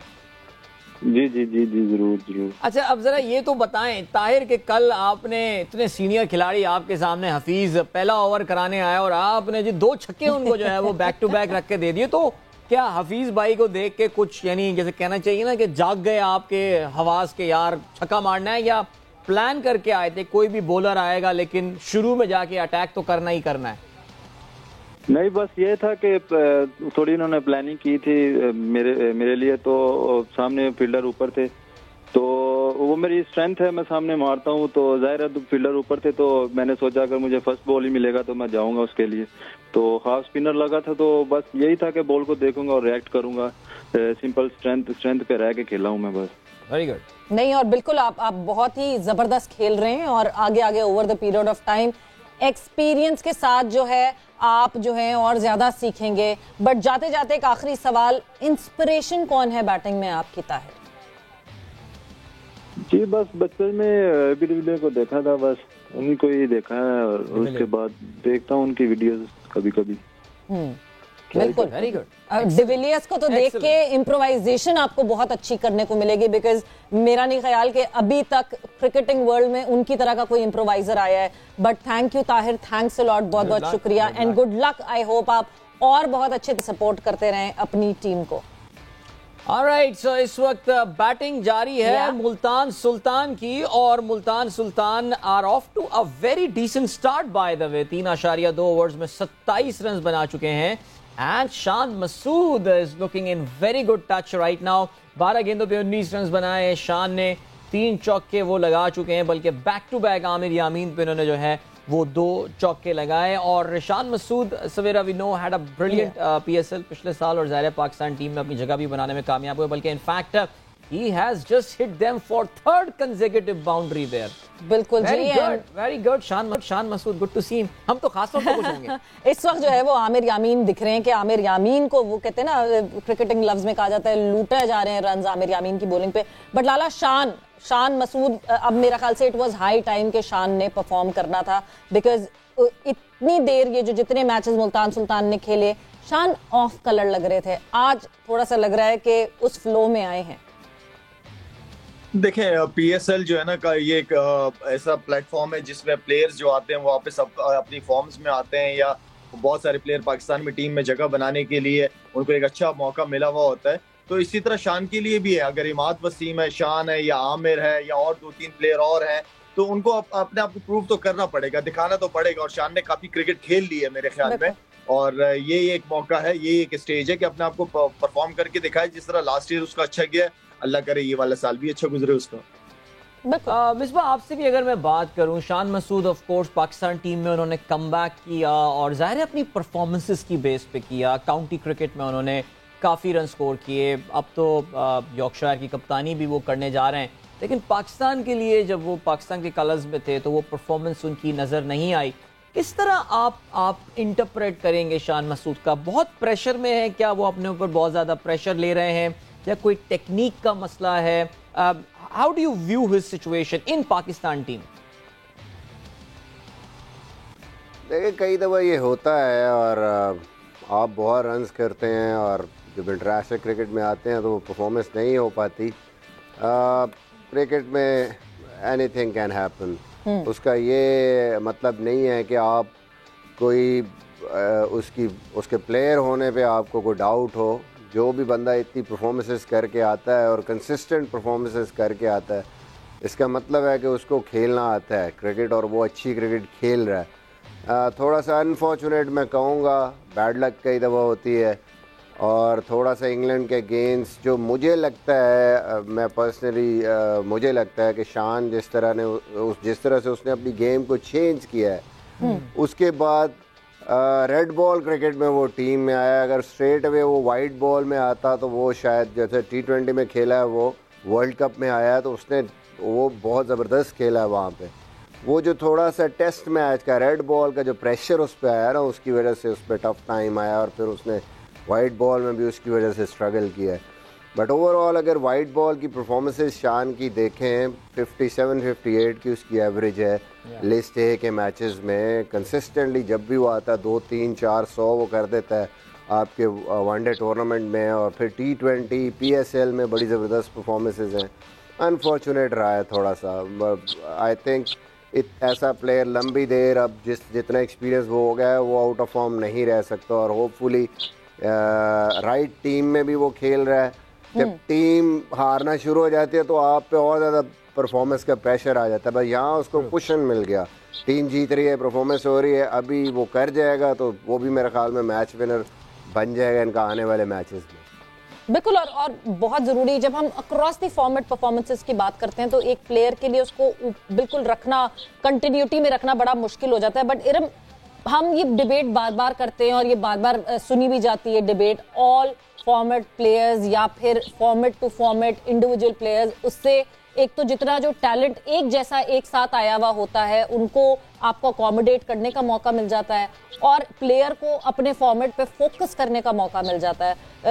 किस तरफ आप कहती हैं कि ऑल फॉर्मेट टीम होनी चाहिए, प्लेयर्स एक जैसे होने चाहिए, या फिर फॉर्मेट वाइज जो है हम प्लेयर्स को डिवाइड कर सकते हैं? जी बिल्कुल, जिस तरह आपने बात की है, मुझे ऐसा लगता है कि डिफरेंट फॉर्मेट में डिफरेंट प्लेयर होना चाहिए। मुझे ऐसा लगता है इस तरह से जो है कि आपके सारे प्लेयर्स को कह लें मौका भी मिल सकता है, और आपकी T20 की टीम एक, क्योंकि मुझे ज़्यादा लगता है कि T20 में जो है वो आपको, वैसे तो सारी फॉर्मेट में आपको टीम स्ट्रॉन्ग चाहिए होती है, लेकिन T20 एक ऐसा फॉर्मेट है जिसमें आपको अपनी टीम बहुत ज़्यादा कह लें कि पावर हिटर्स इनकी बेस पे ज़्यादा स्ट्रॉन्ग टीम बनानी पड़ती है। तो मेरे मुताबिक मुझे लगता है कि हर फॉर्मेट में जो है वो अगर डिफरेंट टीम के साथ जाया जाए, इस तरह सब प्लेयर्स को जो है वो मौका भी मिल जाता है, क्योंकि सबकी डिफरेंट गेम है। अब जिस तरह शान मसूद की बात की है कि अब अगर मुल्तान सुल्तान के हवाले से शान मसूद की बात की जाए तो जिस तरह उनकी पूरी टीम में हर बैटर ऑलमोस्ट जो है वो परफॉर्म करता चला आ रहा है, तो मुझे लगता है कि आज का मैच जो है वो शान मसूद को परफॉर्म करना उनके लिए बहुत ज़रूरी है, और वो अच्छे बैटर हैं। मुझे इनका, मैं इस बात पे मिसबा भाई की बात को बिल्कुल सेकंड करूंगी कि मुझे इनको देख के, जब मैं इनकी बैटिंग देखती हूँ, कि थोड़ा सा मुझे अनलकी ज़रूर लगते हैं ये, कि कहीं ना कहीं इनकी जो है वो लक जो है वो समटाइम इनका साथ नहीं देती, कि कभी समटाइम किसी ऐसी बॉल पे आउट हो जाते हैं कि दूसरा बैटर आगे उसी बॉल पे छक्का मार देता है। तो समटाइम मुझे थोड़ा सा इनका ये लगता है कि अपनी इनकी लक थोड़ी सी वो कम है, लेकिन बहुत अच्छे प्लेयर हैं माशाल्लाह। पाकिस्तान को इन्होंने बहुत ज़्यादा मैचेस खेले हैं, जितवाए भी हैं, तो मेरी दुआएं इनके साथ। हाँ जी बिल्कुल, शान मसूद की आप तारीफ भी कर रही थी, और शान मसूद ने अभी एक बाउंड्री भी लगा दी है। He is reach 30 now of 16। So I think वो जो प्लेटफॉर्म इरम जिसकी बात कर रही थी कि शान मसूद को आज रन स्कोर करने चाहिए, वो प्लेटफॉर्म इनके पास अवेलेबल है। These 30 have come of 16 delivery, जिसमें 5 चौके शामिल थे। और लाला, कराची किंग्स ज़ाहिर है आज मोहम्मद आमिर नहीं है, वो जो कुछ मोहम्मद आमिर के हवाले से ऑफ द फील्ड बात हो रही थी, जो कुछ हो रहा था, उनके जेस्चर्स, ये वो, उनकी कमी ज़ाहिर है इमाद वसीम और कराची किंग्स आज महसूस करेगी, और उनकी जगह एक यंग प्लेयर को जो है वो लाया गया है। लाला, इमाद की परफॉर्मेंस पे मैं ज़रा बात करना चाहूँगा। रन्स भी कर रहा है और बॉलिंग भी उसकी चल रही है। आपको लगता, हमारे यहाँ वैसे भी PSL की कारकर्दगी का बड़ा इम्पैक्ट होता है टीम में ड्राफ्ट इन होने के हवाले से, बल्कि हमारे यहाँ तो PSL की कारकर्दगी पर टेस्ट खिला दिया जाता है, हमने देखा है पिछले 2 सालों में ये होते हुए। तो लाला, इमाद वसीम क्या नज़र जमा सकता है इस वक्त पाकिस्तान टीम में वापसी के हवाले से? बिकॉज दूसरी जानिब नवाज परफॉर्म करता हुआ बिल्कुल नज़र नहीं आ रहा है। कैसा देखते हैं आप इमाद का इमीडिएट फ्यूचर? देखें, इमाद जो है, जिस तरह मैंने पहले कहा कि बड़ा अच्छा प्लेटफॉर्म है, इससे आप कंपेयर कर सकते, क्यों नहीं कर सकते? आप अच्छी परफॉर्मेंसेस करो, और इमाद वसीम की परफॉर्मेंस से लग रहा है बैटिंग में भी कर रहा है, वो बॉलिंग में भी कर रहा है, तो और क्या चाहिए? और इसी चीज को कंटिन्यू रखे, खामोशी से अपनी क्रिकेट खेलते रहे। जब तक आपने अगर पाकिस्तान से खेलना है, खामोश रहें, अपनी क्रिकेट पे फोकस करें, घर जाएं, फैमिली के साथ एंजॉय करें, और बस यही है। और क्या होता है, प्रोफेशनल क्रिकेटर्स का क्या काम है? यही काम है उनका। अल्लाह कहते हैं खामोश रहें और क्रिकेट पे फोकस करें। बिल्कुल, मेरे ख्याल से जो आपका बैट या आपकी बॉलिंग जितनी आवाज निकाल सकते हैं उतनी आप बोल कर या बताकर नहीं कह सकते। के सामने कितनी अच्छी एग्जांपल है। So true. वैसे वाकई अपना माइंड योर ओन बिजनेस की इंतहा है वो, मेराज पे है वो आदमी। वैसे सीरियसली जितना भी जुल्म कर लो बोलता ही नहीं है कुछ यार। बहरहाल जी तो स्कोर पे नजर डाल सकते हैं। इस वक्त हम मुल्तान सुल्तान है स्कोर 43 रन, 5वां ओवर अपने अख्ताम को पहुंच रहा है। रिजवान इस वक्त बैटिंग कर रहे हैं 12 रन पे और Shan Masood is batting on 31। Akif Javed Amir बिल्कुल। और अब जो है मेरा ख्याल से कराची किंग से, क्योंकि मोहम्मद आमिर नहीं है इस वक्त, नहीं खेल रहे, आकिफ जावेद को जिम्मेदारी उठानी पड़ेगी। मिसबा, आपको लगता है कि he should be the strike bowler for Karachi Kings now? जाहिर है जी सारे बॉलर्स पे आएगी मेरे ख्याल में रिस्पॉन्सिबिलिटी, स्पेशली आकिफ पे बहुत ज़्यादा आएगी नए बॉल के साथ। बट अभी तक तो नहीं लग रहा कि ऐसी कोई चीज़ हुई है। और मैं यहाँ पे ये ज़रूर कहूँगा कि वही गलती कराची ने भी की है जो कल कोयटा ने की है, कि मुल्तान को आपने देखा है कि उन्होंने जो मैच लूज़ किया है वो चेस करते हुए लूज़ किया है। मुल्तान की ऐसी टीम है जिस मैच में भी पहले बैटिंग कर रही है वो 200 का फिगर लगा रही है। अब जब 180 प्लस का फिगर लग जाता है तो फिर आपके लिए बड़ा मुश्किल हो जाता है। आप ऑलमोस्ट पहली इनिंग में मैच से बाहर हो जाते हैं। तो मेरा ये ख्याल था कि कराची अगर पहले बैटिंग करती तो they would have better chance. But again I mean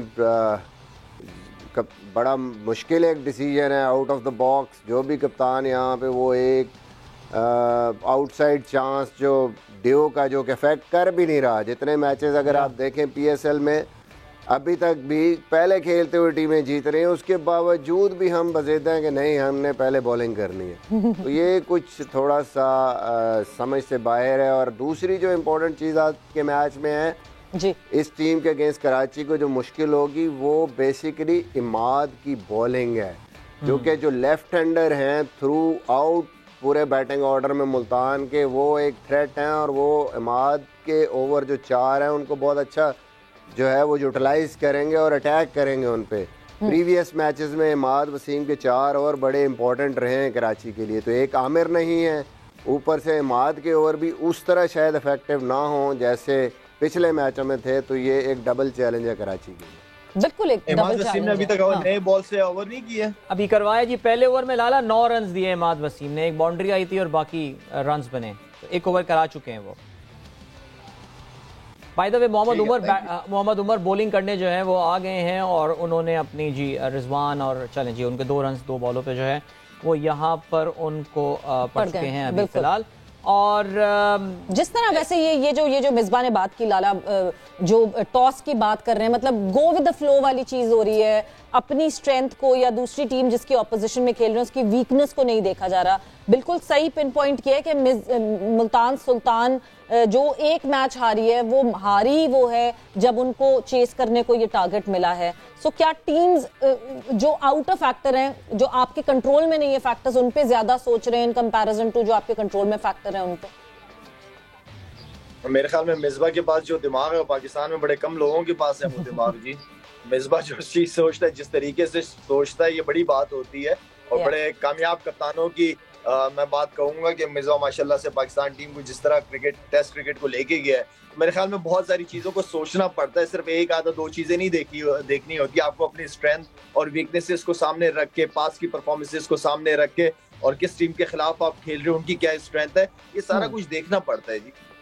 बिल्कुल हाँ बिल्कुल जी। उमर बॉलिंग कर रहे हैं, मैं इनका तो देख रहा हूँ। He has got that high ponytail bye the way and got the swagger. अगर आप चेक करें कुछ इमाद वसीम वाला, ये तो खैर इमाद वसीम है, बट रियली होप के that reflects in his bowling as well. या परफॉर्मेंस। आज आखिरी match by the way Multan में हो रहा है इस पीएसएल का, and there is a decent crowd there as well. So Iram now very soon PSL is moving to your city और लाहौर में आने वाला है। अभी इत्तेफाक से हमारे एक नुमाइंदे ने कुछ वीडियोस भी भेजी हैं और लिबर्टी चौक वगैरह बड़ा खूबसूरती से सजाया गया है। तो all set to welcome PSL in Lahore. Iram, जाने हैं मैचेस देखने फिर बहुत सारे? हाँ जी, इस चीज़ का इंतज़ार तो हमेशा रहता है। तो मैं आज सुबह ये सोच रही थी कि यार लाहौर में कब आएंगे, कब हम जाके मैचेस देखेंगे। तो एक उसकी वाइब भी अलग होती है, एक मज़ा आता है जाके लाइव मैच देखना और प्लेयर्स को खेलता देखना। जितनी ये फास्ट गेम हो चुकी है, और मेंस की तो कुछ ज़्यादा ही कह लेंगे, माइक्रो सेकंड में भी इससे भी कम, तो बहुत मज़ा आता है बॉयज़ के मैचेस देखने में। बाकी यही है कि हमारे मुल्क में भी आजकल थोड़े से अभी आज भी हालात थोड़े से ठीक नहीं चल रहे। तो दुआ है कि अल्लाह ताला हमारे मुल्क को अपनी हिफाजत में रखे और हम सबको एक होके रखे। बिल्कुल एक जी, चीज़ मैं बहुत जरूर जरूर। कहूँगा कि जी मिस्टर। पीएसएल जैसे ही लाहौर में आएगी तो मेरे ख्याल में हमें आप ऑनलाइन ही लीजिएगा, फिर स्टूडियो तो पहुंचना हमारे लिए मुश्किल होगा। हाँ, ये बिल्कुल, जिस तरह पूरा ब्लॉक हो जाता है। मगर मैं वाकई आप इधर आ जाएं, मिसबा को यही बुला लेते हैं हम कराची। वैसे हाँ, आप इधर आ हमारे जाएं, स्टूडियो मिसबा और इरम आ जाएं। हाँ ना यार, मिसबा इधर आ जाओ कराची में, पंजाब साइड केपी के साइड पे तो बहुत चल रहा होगा ना जेल भरो तहरीक वाला। शाहिद भाई फिर आप वेलकम करें, हम आपकी तरफ आते हैं। नहीं हम घर से आ जाएंगे आपको आ ज्वाइन जाए जी, करने। कराची आ जाए। क्या कह रहे मिसबा? हम घर से ज्वाइन करेंगे, घर से ज्वाइन करेंगे। चलें, मिसबा ने बट प्लान बता दिया। मिसबा, एक चीज जो कि वाकई आपने जो एक चीज पिन पॉइंट की है कि ऑब्वियसली हमें अभी भी सिक्योरिटी का ये ख्याल रखना पड़ता है, बंद करनी पड़ती हैं सड़कें, मगर जो स्पेक्टेटर्स आते हैं देखने के लिए उनके एक्सपीरियंस पे, कल भी स्टेडियम में बैठे हुए हम बहुत डिटेल में बात कर रहे थे। कल कराची में मुश्किल से 20% स्टेडियम सिर्फ फुल हुआ, उससे ज़्यादा नहीं स्पेक्टेटर्स आए। हम एक्सपीरियंस की बात करते हैं, आप लोगों ने दुनिया भर के स्टेडियम्स देखे हुए हैं। स्पेक्टेटर्स एक्सपीरियंस के हवाले से बात करें तो जो एक्सपीरियंस हम देते हैं अपने स्पेक्टेटर्स को वो इतना अच्छा नहीं होता। बहुत मुश्किल है दूर से पार्क करके, इतनी वॉक करके यहाँ तक पहुँचना, और फिर शादी की कुर्सियां डली हुई हैं जिसमें बैठना। आपको लगता है कि हमने 2025 में चैंपियंस ट्रॉफी को होस्ट करना है, हमारा इंफ्रास्ट्रक्चर तैयार है क्या उसके लिए? देखिए, बात यह है कि इंफ्रास्ट्रक्चर के बारे में तो हम सोचते ही नहीं है ना। दुनिया में ये कॉन्सेप्ट है कि आपकी कोई भी स्पोर्ट्स चलती है किसकी बेस पे, आपके फैंस की बेस पे, स्पेक्टेटर्स की बेस पे। तो सबसे पहली चीज़ जो आपने जहन में रखनी है वो यही रखनी है कि वो जो आपके स्टेडियम हैं या जो अरेंजमेंट्स हैं वो स्पेक्टेटर फ्रेंडली होनी चाहिए। उनका आपको ख्याल रखना है, उनको पानी मिले उनके बैठने के लिए, उनके आने के लिए, तभी लोग आएंगे। आप देखें कि इन सारी मुश्किलों के बावजूद मैं कहता हूं कि hats off to all the fans कि स्टिल आपके स्टेडियम भरे होते हैं। पीएसएल में लोग फिर भी आते हैं 2-2 घंटे की लाइनों में लग के, फिर अंदर जिस किस्म की प्रॉब्लम्स होती हैं ग्राउंड के अंदर उनको, उसके बावजूद भी कितनी ये कौम जो है वो इस क्रिकेट को फॉलो करती है या इससे कितना प्यार है इनको कि वो फिर भी वो आते हैं और देखते हैं और एंजॉय करते हैं उसको। तो हमें कोशिश, हर मुमकिन कोशिश करनी चाहिए अट्रैक्ट करने के लिए, ज़्यादा से ज़्यादा लोगों के लिए, फैमिलीज़ के लिए फ्रेंडली होना चाहिए एटमॉस्फेयर। अगर हम करेंगे तो मेरे ख्याल में और ज़्यादा हम इसको बेहतर से बेहतर कर सकते हैं।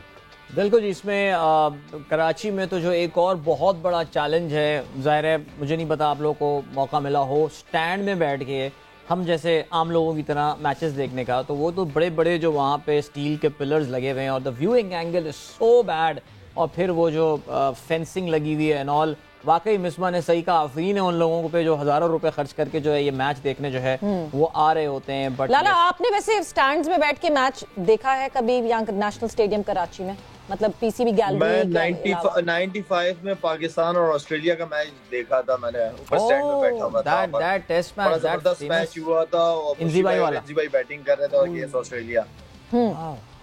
जबरदस्त। और क्या एक्सपीरियंस था लाला वो आपका?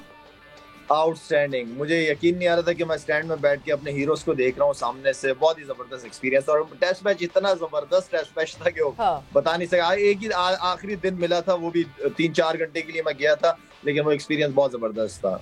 नहीं तो आप लाला स्टैंड में बैठे थे, लाइक वही जो सीमेंट वाली सीटों में, वहां पे बैठ के मैच देखा था? वो जो ऊपर था ड्रेसिंग रूम के ऊपर एक स्टैंड नहीं बना हुआ था जहाँ कैमरे वगैरह भी लगे हुए होते थे। वो तो वीआईपी हो गया ना लाला। मैं रेगुलर स्टैंड की बात कर रही हूँ जहाँ पे हमारी ज्यादा आवाम जाती है। इरम हसरी वहां बैठ के देखा, मुझे लग रहा है जनरल स्टैंड में मैच। नहीं, अरे अपना मजा आता है फिर भाई। उसका अपना मजा है। Iram, what is your first memory में से? कौन सा पहला मैच, कौन सा पहला मैच कदाफी स्टेडियम में देखा था? मैंने? हाँ जी आपकी। जी आप ही का नाम मेरा। अच्छा, मैंने कज़ाफी में मैच एक जरूर देखा हुआ है, वो बिल्कुल मुझे एक कैलिंग के ख्वाब की तरह से याद है। मेरे ख्याल में स्कूल टाइम की बात है और मुझे इवन ये भी नहीं याद कि वो मेंस का था कि वो लड़कियों का मैच था। मुझे ये भी आइडिया नहीं, लेकिन मैंने देखा जरूर है स्कूल के साथ जाके। तो अब मैं अब आपको क्या बताऊं कि क्या एक्सपीरियंस था। नहीं ठीक है। कौन सी क्लास में थी आपको याद नहीं है? मैं पता नहीं मैं थर्ड में होंगी या सेकंड में। ये भी नहीं याद कि कौन सी क्लास में थी इरम। एक दफा फिर से जाएं और वो एक्सपीरियंस करें, जो स्टैंड्स में बैठ के मैच देखने का एक एक्सपीरियंस, उस पूरी क्राउड के साथ नारे लगाने का एक्सपीरियंस, वो बहुत मजेदार होता है। मिसबा, आपकी कोई मेमोरी है ऐसी as a spectator match witness करना? जी मेरी तो वो सोशल मीडिया पे एक वायरल हुई थी, फोटो भी वायरल हुई थी, फैसलाबाद स्टेडियम की अगेंस्ट साउथ अफ्रीका। तो वो जनरल स्टैंड से भी कोई मेरे ख्याल में जो नीचे स्टैंड होता है वो था, वो नीचे जिसके सीमेंट की जगह स्टेज सी बनी होती है, वहाँ पे मैच बैठ के देख रहे थे। और वैसे मेरा एक्सपीरियंस मैचेस देखने का बहुत ज़्यादा है। मैंने 10 साल तकरीबन पाकिस्तान टीम के साथ 2001 से लेके 2008, 7, 8, 10 तक, बल्कि इवन 2007 वर्ल्ड कप तक मैंने पाकिस्तान टीम के साथ रहते हुए बहुत मैचेस देखे हैं। देखे बहुत। आपने बेस्ट पोजीशन पे बैठ के देखने का स्टेडियम, ड्रीम पोजीशन पे मैच देखे। तो बहुत मैचेस देखे। बिल्कुल ऐसे मैचेस मैं साथ देखे ज्यादा है मैच, बहुत ज्यादा, उतने मैंने टोटल खेले भी नहीं है इंटरनेशनल क्रिकेट में। लाला ने तो जब से होश संभाला वो सुपरस्टार बन गए थे। हाँ, 16 साल की उम्र में। मिसबा उन दिनों की बात कर रहा है जब ये दुम्बा खाया करता था अकेले। यकीन करें कि मुझे याद है शारजा में मैं 12th मैन होता था, तो लाला भी खेलते थे, वसीम भाई, वकार भाई, बहुत बड़ी टीम होती थी। तो यकीन करें कि उस टाइम ये स्टैंड्स भी नहीं होते थे, ये जो कैरी करते हैं जिनमें बॉटल्स, तो ऐसे होता था जैसे चाय के खोखे मेरे बंदा ऐसे पकड़े हुए हैं कप और बोतलें। तो किसी का नींबू पानी है, किसी का आइसो स्टार है, किसी का ग्लूकोज है, और सारी बोतलें लेके मैं पहुंचा तो लाला की आदत थी शरारत करने की। लाला ने ऐसे देखा क्या नहीं है, लाला ने देखा, लाला कहता यार लस्सी भी अगर ले आते, बाहर पड़ी हुई थी। तो मैं यूं देख रहा हूँ लाला को, मैंने कहा लाला मैंने यहाँ खोखा तो नहीं खोला हुआ, मैं तो ड्रिंक्स में आया हूँ। बट ये जो बार बार ये जो दुम्बे वाला रेफरेंस आ रहा है ना, हम ये भी जानेंगे कि ये कौन सा पूरा दुम्बा था जो मिसबा आपने पूरा दुम्बा अकेले खाया। मगर इस वक्त जो है हमने एक ब्रेक पर जाना है, ब्रेक पर जा रहे हैं, और जब ब्रेक से वापस आएंगे दुम्बा रखा हुआ वापस आएंगे तो डिस्कशन करेंगे कंटिन्यू। Yes, welcome back. एक बार फिर से आपको खुशामदीद कहते हैं। जोर का जोड़ में अदील और सवेरा आपके साथ मौजूद है। बहुत मजेदार डिस्कशन चल रही थी हमारे पैनलिस्ट के। आज लाला मौजूद हैं हमारे साथ। लाला अभी थोड़ी देर में हमें ज्वाइन करते हैं। मिसबा और इरम लाहौर में मौजूद हैं।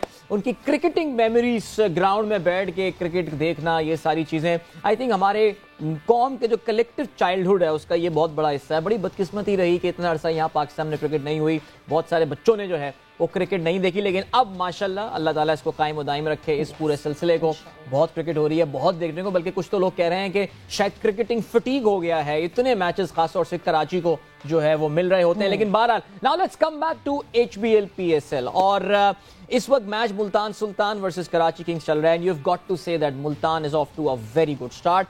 8 ओवर्स का खेल हो चुका है, 70 रन मुल्तान की टीम जो है वो बना चुकी है, उनका कोई भी खिलाड़ी आउट नहीं हुआ। और शान मसूद जिनका हम जिक्र कर रहे थे एंड हम ये बात कर रहे थे कि जी आज उनको रन स्कोर करने चाहिए, he was short on some confidence and runs as well. Shan Masood is batting on 45 right now, 69, I am sorry it's not 70, 69 for the loss of no wicket. चलें जी, अब जरा कुछ इंडिविजुअल परफॉर्मेंसेस या टॉप हमारे performers जो अब तक HBL PSL में हैं उन पे जरा नजर डालते हैं। तो पहले देखते हैं who are the top 5 run getters in HBL PSL right now. मैं ये बताता चलूं कि ये जो हम आपके सामने नंबर्स शेयर कर रहे हैं ये इस मैच से पहले के हैं, बिकॉज इस वक्त रिजवान बैटिंग कर रहे हैं और अपने 219 जो आपकी स्क्रीन पे इस वक्त नजर आ रहा है उसमें जाहिर है वो इजाफा कर चुके हैं, 23 रन मजीद जोड़ चुके हैं। तो फिर 243 रन नहीं 42 रन, बट अपडेटेड नहीं है ये, इस मैच के बाद अपडेट हो जाएगा, बिकॉज़ ये अपडेट अभी चल रहा है, वो हर वक्त अपडेट होता रहेगा। तो 73 की एवरेज भी अपनी इंप्रूव कर चुके हैं at a decent strike rate of 133.5। दूसरे नंबर पर रायली रूसो हैं जिन्होंने 189 रन बनाए। रूसो भी ऑफ कोर्स उनकी आज बैटिंग आनी चाहिए, so he may add to that tally there. Martin Guptill के वैसे तो रन 151 है, लेकिन it's skewed towards one particular inning जो कि उन्होंने 117 रन की जो है इनिंग्स कराची किंग्स के खिलाफ खेली थी। उसके बाद शोएब मलिक आते हैं वेल वो तारिक सईद ने क्या बात की थी, दर्जी जब तक चाहेगा वो सिएगा, कुछ इस तरह की बात दर्जी जब तक जिएगा वो सिएगा, कुछ यही सिलसिला है। 4 मैचेस में 151 रन बना चुके हैं जी। और इमाद वसीम ऑफ कोर्स, जो हम बात कर रहे थे कि इमाद वसीम बड़ी अच्छी ऑलराउंड कारकर्दगी दिखा रहे हैं। 4 मैचेस में इन्होंने 120 रन बनाए हैं। So these are our top 5 run getter. याद रहे रिजवान सवेरा पिछले साल भी हाईएस्ट रन गेटर थे और इस साल भी अभी तक he is heads and shoulders above the rest of the pack. So well done to him yet again. बिल्कुल। और मिसबा सबसे अच्छी बात यह है कि जब हम टॉप 5 रन गेटर्स देख रहे हैं तो उसमें 2 ही फॉरेन प्लेयर्स हैं और बाकी हमारे प्लेयर्स हैं। वरना रेगुलरिटी में पीएसएल में यही बात होती थी कि बॉलर्स तो हमारे दिखते थे, बैटर्स में यूजुअली जो है वो हमारे फॉरेन प्लेयर्स दिखते थे, जो कि उस दिन इंजी भाई ने जो है वो हाईलाइट भी की थी बात कि हमें स्लाइसर ऑफ द बॉल नहीं उस तरह दिखता, उस तरह पावर, उस तरह खेलता हुआ प्लेयर नहीं दिखता कोई। बट अभी ये 3 भी सीनियर प्लेयर्स ही हैं, यंग नाम नहीं है कोई सामने जो कि रन गेटर्स में सबसे ऊपर है। जी बिल्कुल ठीक बात की आपने। मुझे लगता है कि शायद अभी तक मैचेस भी कुछ टीमों के उस तरह नहीं हुए। इस्लामाबाद के मैचेस और कुछ प्लेयर मिसिंग भी हैं। एलेक्स हेल जैसे थे कि जो रन्स करते थे लंबे। मनरो अभी तक सिर्फ 2 मैच हुए हैं। बट इट्स गुड टू सी कि पाकिस्तानी बैट्समैन रन्स कर रहे हैं। लेकिन अभी भी अगर आप डिफरेंस देखें, रैली रूसो का स्ट्राइक रेट 171 का है और रिजवान का 133 के। और अभी मैच का जो सिनेरियो चल रहा है, मुझे लगता है कि यहाँ पे 6 ओवर्स के बाद थोड़ा सा कवर होना शुरू हो गया। रन रेट दोनों तरफ से, मुझे लगता है कि ये वो टाइम है जहाँ पे जैसे रैली खेलते हैं तो वो गेम को एक तरफ ले जाते हैं। वो ये नहीं फिर सोचते कि अब लंबा खेलना है, वो डोमिनेट करते हैं, जो मेरे ख्याल में दोनों में से किसी एक को करना पड़ेगा। राइट, हमें भी ये देखना है, वरना ये आपकी जो पिछले बैटिंग लाइनअप है, रैली रोसो है या आपका मिलर है या पोलार्ड है, शायद वो उस तरीके से या अभी तक इनकी बैटिंग लाइनअप में खुशदिल उस तरीके से यूटिलाइज नहीं हो रहा। तो ये देखना पड़ेगा। और पाकिस्तानी बैट्स शोएब मलिक 151 के स्ट्राइक रेट से खेल रहे हैं, तो I think it's good. But बाकी प्लेयरों को भी ये ज़रूर देखना है कि रन्स करने हैं और हमने इफेक्टिव रन्स करने हैं। और स्ट्राइक रेट अगर आप टॉप 3 में हैं तो कहीं 150 प्लस का होना चाहिए। बिल्कुल। इरम, कोई ऐसा बैट्समैन जो आपको लगता है, बिकॉज देखें इस्लामाबाद यूनाइटेड तो वी नो कि अभी उनके सिर्फ 2 ही मैचेस हुए हैं और हम जो सुबह कह रहा हूँ, थोड़ी देर पहले भी बात कर रहे थे, उनके मैचेस काफी स्क्यूड हैं towards the mid point in the latter half of the tournament. लेकिन कोई ऐसा प्लेयर वन जिसकी मौजूदगी आपको जरा हैरान कर रही है इस लिस्ट में, या फिर एक ऐसा प्लेयर जो आपको लगता है that he will be way up there, जो अभी शायद इस लिस्ट में नजर नहीं आ रहा है? जी बिल्कुल। जैसे अभी मैं अगर बात करूं तो होप जो है वो मेरे ख्याल में लाहौर कलंदर की तरफ से भी हैं, लेकिन वो अब अवेलेबल नहीं होंगे कल के बाद। उनकी जगह जो है वो जॉर्डन और बिलिंग्स आ रहे हैं लाहौर के पास। तो मुझे लगता है कि जिस तरह अगर बैटर्स की बात की जाए तो इनमें मुझे लगता है कि बाबर आजम को मैं इस टॉप 5 लिस्ट में थोड़ा सा मिस कर रही हूँ कि अगर वो भी इस लिस्ट में होते तो वो जिस तरह वो हमारे कप्तान हैं और वो जिस तरह मैंने पहले भी कहा कि वर्ल्ड क्लास बैटर हैं, तो उनकी कमी मुझे इसमें काफ़ी महसूस हो रही है कि लेकिन अभी कह लेंगे टूर्नामेंट का स्टार्ट है और उन्हें अभी चांसेस मिलेंगे, तो मैचेस भी हैं। बाकी और भी बैटर हैं, जिस तरह एलेक्स की बात की इन्होंने, हेल्स की, तो काफ़ी बैटर्स हैं जो स्कोर कर सकते हैं और अच्छा खेलते हैं, अच्छे स्ट्राइक रेट से खेलते हैं। स्ट्राइक रेट की बात जहाँ तक मिसबा भाई ने की, तो कल अगर आप देखें लाहौर कलंदर के किसी भी बैटर ने 50 नहीं किया, लेकिन अगर आप उनका स्ट्राइक रेट देखें तो वो 200, 160 इतने से गए हैं और उन्होंने 198 जो है वो सेट किया। तो मुझे लगता है कि T20 क्रिकेट में जो स्ट्राइक रेट जो है वो बहुत मैटर करता है। और बिट्स एंड पीसेस में सबने कंट्रीब्यूट किया, सबके आगे कुछ ना कुछ नंबर्स थे कि सबने अपनी तरफ से चिप इन किया। और मेरे ख्याल से T20 में सबसे इंपॉर्टेंट चीज ये है कि इंडिविजुअल ब्रिलियंस से ज्यादा जब टीम वर्क दिखता है तो आपको इतना अच्छा टोटल भी सामने दिखा। Moving on further, top bowlers, अभी तक के टॉप बॉलर्स कौन हैं? ये जो आप सब रिकॉर्ड्स देख रहे हैं ये इस मैच से पहले के रिकॉर्ड्स हैं। So 5 bowlers of PSL 8। जी अदील। हाँ जी बिल्कुल। नंबर 1 पे of course the wonder boy of PSL 8 Ehsanullah is there with 12 wickets. at an economy of 5.87. Now this is amazing because अक्सर ही कहा जाता है जी फास्ट बॉलर विकेटें तो लेते हैं लेकिन उनके इकोनॉमी रेट जो होते हैं वो हायर साइड पे होते हैं, बट एहसान heads and shoulders above the rest here. Abbas Afridi दोनों मुल्तान सुल्तान के खिलाड़ी. Abbas is in fact plays only 3 games और एहसान 4 गेम्स खेल चुके हैं. अब्बास की 8 विकेटें हैं at an economy of 8.3 at an average of 10.25 और तीसरे नंबर पर भी मुल्तान सुल्तान के. That actually tells you कि क्या डोमिनेशन इस वक्त मुल्तान सुल्तान की चल रही है. उसामा मीर तीसरे नंबर पर मौजूद हैं. 8 विकेटें वो हासिल कर चुके हैं, an average of 12.37 and an economy of 6.18. Then comes Mohammad Hasnain, 4 matches में 6 विकेटें हासिल की हैं, economy of 6.86. Well done to him because Hasnain के बारे में अक्सर उनके बारे में भी यही कहा जाता है कि ये रन्स थोड़े ज़्यादा देते हैं but good control, very good control. और 5वें नंबर पर मौजूद हैं आमिर यामीन कराची किंग्स के, जिन्होंने जो है वो 5 विकेटें हासिल की हैं. So early days of course we know in the tournament, लेकिन Ehsanullah what a dream start. हम आपकी इनसे बात भी करा चुके हैं, आपकी इनसे मुलाकात भी करा चुके हैं और आज फिर वो एक्शन में नजर आएंगे. So let's wish him for few more wickets. बिल्कुल. और मिसबा फिर वही बात, जो टॉप आप बॉलर्स देख रहे हैं इस वक्त मुल्तान सुल्तान के तीनों बॉलर्स आपको टॉप पे दिख रहे हैं. ठीक है, ये टेबल डिसेप्टिव इसलिए हो सकता है बिकॉज अभी तक ज्यादा मैचेस मुल्तान ने और कराची ने खेले हैं, देन कोयटा, और अभी बाकियों के मैचेस नहीं हुए हैं. बट जो ये तीनों जिस तरह के परफॉर्मेंसेस दे रहे हैं वो हमें वैसे भी जनरली दिख रहा है कि शायद ये सारी टीम्स खेल लेंगी, फिर भी एटलीस्ट एहसानुल्लाह मुझे लगता है कि टॉप पे ही एंड अप करेंगे. देखिए बात वही है, एज अ होल अगर आप देखेंगे तो ये सिर्फ एहसानुल्लाह की डोमिनेशन नहीं है, ये बेसिकली मुल्तान सुल्तान की ओवरऑल डोमिनेशन है. क्योंकि वो जो विकेटें लेते हैं या उसामा जिस किस्म की, मुझे लगता है उससे भी ज़्यादा इम्पैक्ट उसामा का है कि वो हर मुश्किल टाइम पे आके जिस तरीके से प्रेशर डाल रहे हैं टीमों पे, और ऑलमोस्ट अगर गेम हाथ से निकल भी रही होती तो वो वापस लेके आते हैं, उस प्रेशर को वापस लेके आते हैं. लेकिन उसके साथ उनकी बैटिंग का जो इम्पैक्ट है उसको ना भूलें. बैटिंग स्कोर ही इतना कर देती है कि उसके बाद आके दूसरी टीम के पास कोई पिक एंड चूज़ का मौका ही नहीं होता बॉलर्स का. They have to go after the bowling और फिर उसमें विकेटें मिलती हैं आपके बॉलर्स को. जब आप 180 प्लस या 200 से ऊपर का एक फिगर लगा देते हैं तो फिर तो ऑब्वियसली हर बॉलर जो भी आता है बैट्समैन के पास कोई ऑप्शन ही नहीं है. तो ये भी एक रीज़न है. तो ओवरऑल अगर आप देखें टीम कम्बिनेशन, टीम परफॉर्मेंस ऐसे ही होती है कि आपकी एक जो चीज़ है वो दूसरी को बैक कर रही हो, सपोर्ट कर रही हो.